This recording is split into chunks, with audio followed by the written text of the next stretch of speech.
Hey you guys, what's up? It's me, B. Riley again. Welcome back to the channel. If you're a previous visitor, if not, if you're just coming in here and you just got here, thanks for checking in. Really greatly appreciated.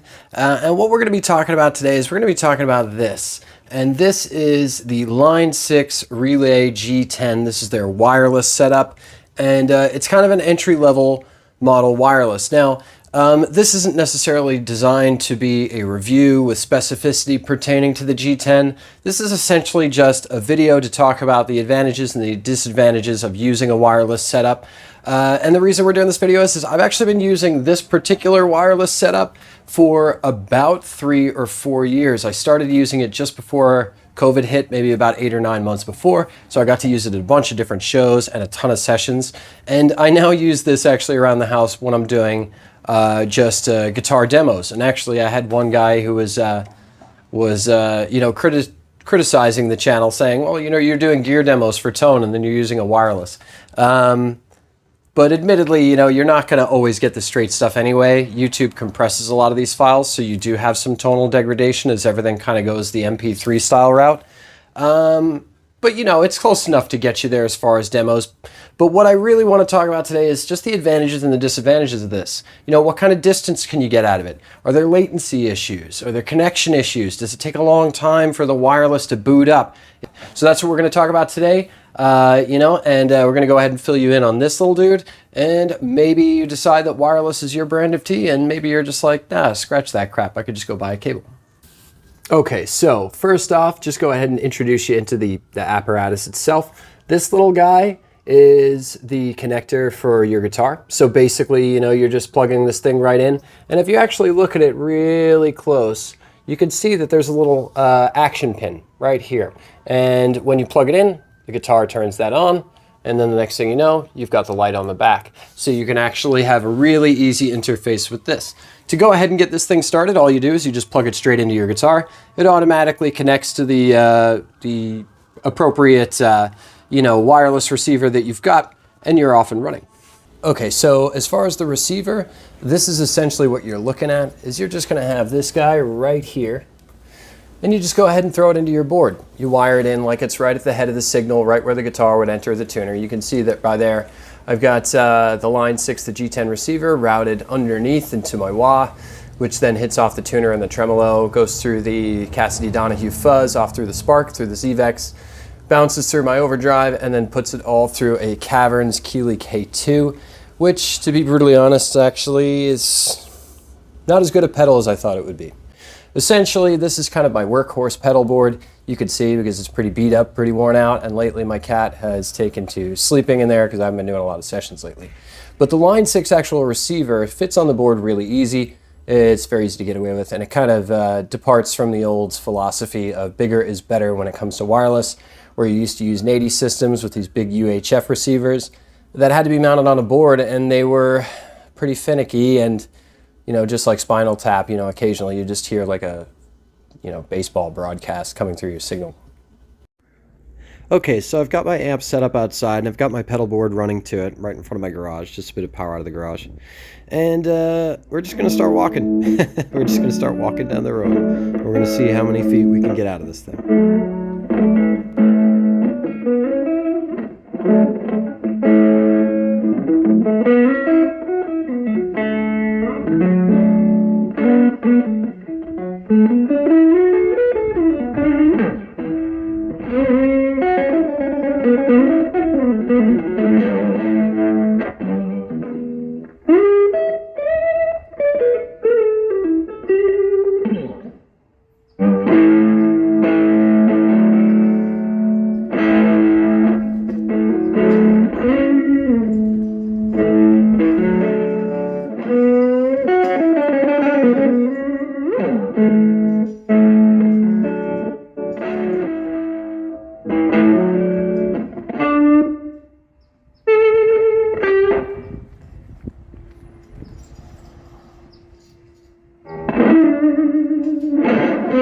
Okay, so as you can see by the dropout here that's starting to take place just after 300 feet, you do have some interruptions as you start to wander away. But however, one of the great things about this unit is that it's set up so simply that you essentially just You're plugging in the same way that you're plugging in a cable, and also on top of that, reacquiring the signal doesn't require any tricks. You don't need to do anything or restart anything or any of that sort of jazz. If you just take 2 or 3 steps back towards your amp, the signal comes back. Now here's the thing. I think it's almost a moot point. This thing has such a range of distance that you're just never really going to have to, extend this thing so far out that you stand the chance of losing signal. There just aren't that many stages that are 300 or 400 feet long. Okay, next thing that we got to talk about is we got to talk about interference when it comes to using this unit. Now, regrettably, unfortunately, there are a couple downfalls with this one, but interference isn't actually one of them. It's an extremely well-built unit. As a matter of fact, even the housing that plugs into the guitar is not even plastic, it's aluminum, which is really cool. I like that they built it out of a little bit more of a substantial unit. You can feel it when you plug it in that the quality control is really good, and as you're using it, everything feels like it's substantial. It feels like it'll last. And as far as interference goes, you'll have almost no interference whatsoever.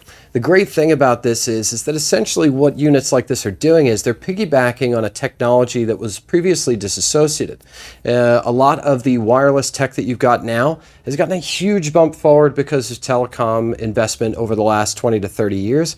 You've got to remember that if cars had advanced in the same way that telephones had, that a Mercedes-Benz would cost you $1.50 and would probably last about 600,000 miles. Phones have made a huge jump forward, and wireless tech is just, this is the new golden age. Everything is wireless now, right down to the light bulbs that you can control through Amazon or whatever the hell it is. You've got smart everything, and everything is controllable by your phone. So it makes sense that, luckily enough, us musicians have managed to get a bit of a windfall out of this, where we just have this huge proliferation of Bluetooth-enabled wireless units. You can get some of the cheap stuff, or you can get some of the really swanky stuff, but the Line 6 G10 personally, got a huge bump forward on this. Now, interference is one thing. Luckily enough, we don't have to worry too much about that. But I will say this, with any wireless unit, you're going to have latency issues. And it's not because the quality of the wireless unit is bad or anything like that. It simply means that essentially what's happened is that, radio waves are instantaneous, or nearly instantaneous, and sound waves are actually slow as hell. So, you may find that if you are walking so far away that you are over 100 feet away, if you're playing anything intricate, you almost kind of have to, ignore what you're hearing. Because as you're playing everything is coming back 1,000th of a second or maybe a couple hundredths of a second back to you, slightly delayed. So that can be a little confusing. But once again, it kind of comes down to the realism of the product.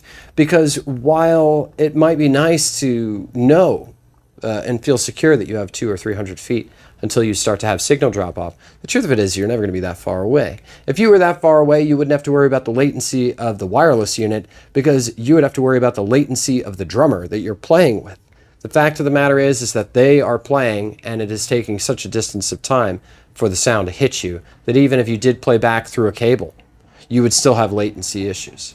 So really the problem with that is not so much the unit as it just is the reasonable expectation of the consumer to understand that, you're far away from your amp. Sounds, take time to travel.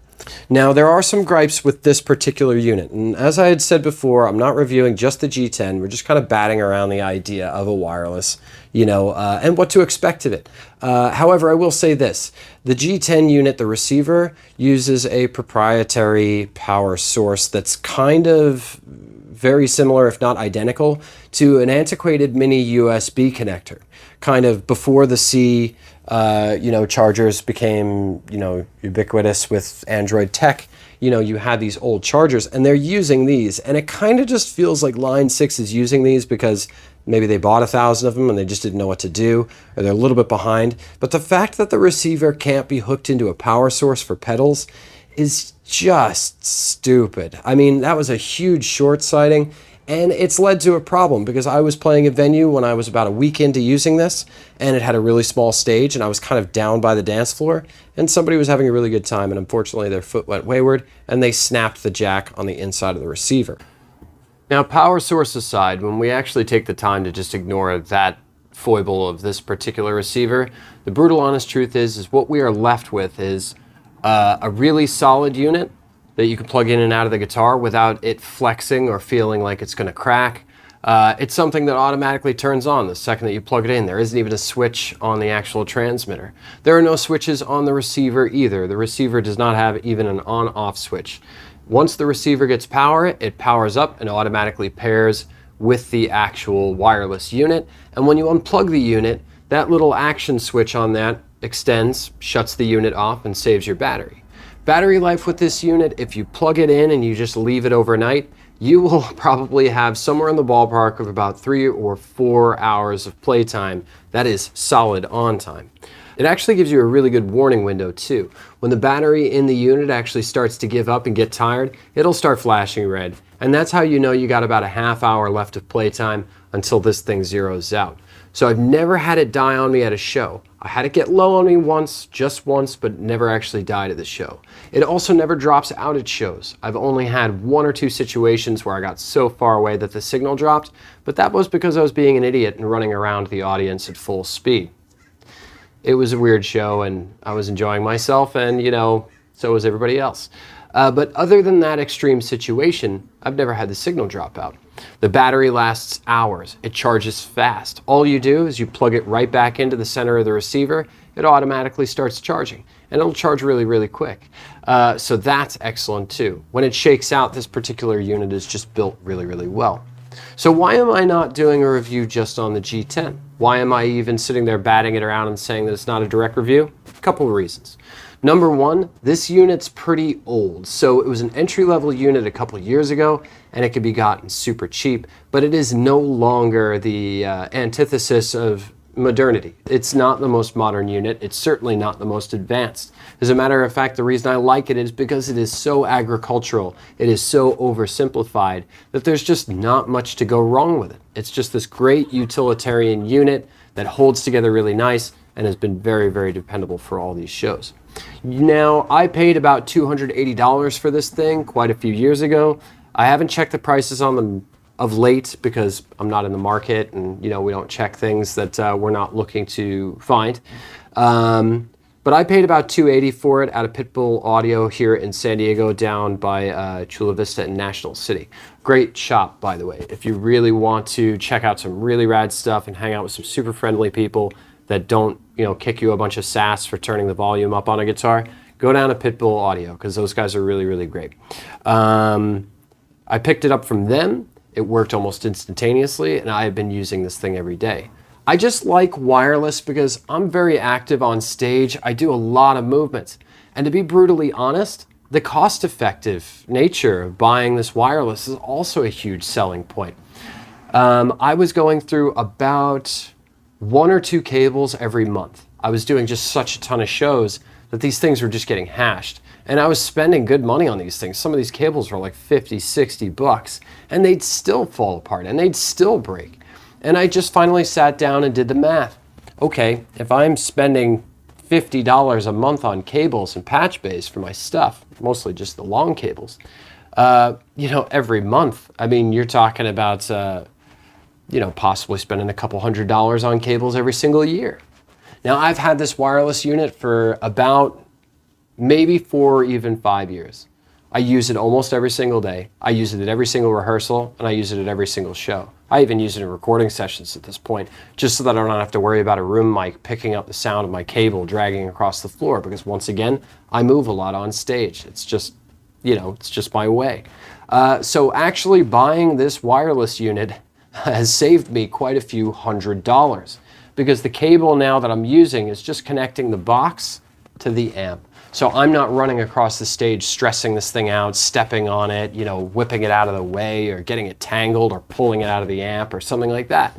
Being totally detached is nice. It means that the pedal board doesn't get dragged around, and I don't have to sit there and throw down between $30 and $50 for a new cable at Guitar Center every month. Anyway, I hope you guys dug this, and I hope you found it insightful. It's been a very hectic summer. It's been crazy. But luckily enough, a lot of the feedback on the videos has been really, really positive.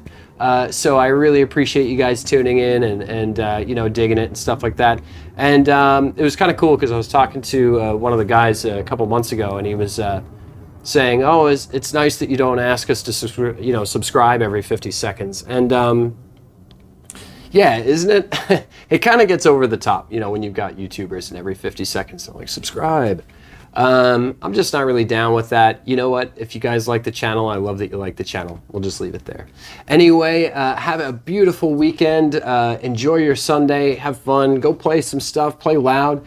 And if you do want to check out a wireless, you know, there's a ton of different outlets you can get this thing from. And if you get a used unit, it does strike me as the type of unit that would still work pretty damn good, even if it were used. It's just something that can take the miles and just keep on going. You know, plus it's just great to play wireless. It's wonderful to be able to work through a practice or move through a crowded room. You might be working in a room with horns and percussionists and vocalists, and to be able to just kind of nip about in the room and work with people and not have to worry about constantly looking behind you to see if you're tethered to something is liberating in more ways than one. Anyway, enjoy your afternoon. Keep playing. Play as loud as you can, and see if you can get somebody else to play as loud as they can as well, or if not, with you. Have a wonderful day, and we'll see you guys next week.